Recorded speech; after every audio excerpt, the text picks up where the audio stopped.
Alright, guys. So we're basically trying to talk about two concepts. But I actually like to simplify it. Alright. So before we start, going back to our introductory pathology classes, what do we say is hyperplasia?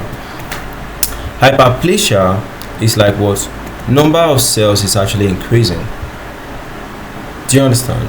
So if we're saying ductal hyperplasia, number of cells in the duct is increasing. If we're saying lobular hyperplasia, if you look at the breast, these are the ducts, these are the lobules. We're just simply saying what? Number of cells in the lobules are increasing. If it is duct, we're saying number of cells in the ducts are increasing. That's simply what it means. You understand? So let's just run up quickly. So there are actually both forms of atypical hyperplasia. Atypical simply means what? It's not typical. You understand?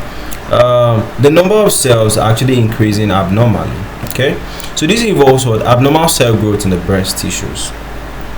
So for the ductal, just like I told you guys, you have to do it at the level of the ducts.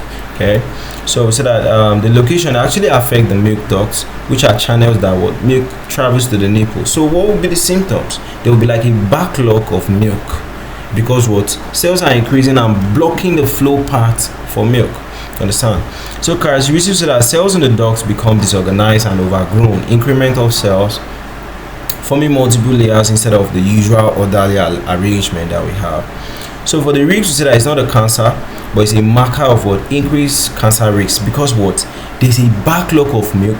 That milk can ferment and start sending some harmful chemicals around the breast, causing cancers to develop. All right. So it typically identified during a breast biopsy, or you can also use imaging. Okay, so I think basically that's it for the ductal one. So let's go to the level of the lobules. Those are the round stops like balls, right? So it occurs in the lobules. This one is where the milk is produced. The other one is where the milk is transported. You get it? So you said that it involves abnormal growth of the epithelial cells within the lobules. It is considered a precancerous condition before the cancer. Okay. So it increases the risk of developing breast cancer, with studies indicating a risk for as high as 20%. All right. So you do mammographies or biopsies to actually diagnose that. Okay. So I think that was it for these two types of what? Abnormal growth, increments in the cells of the breast. Understand?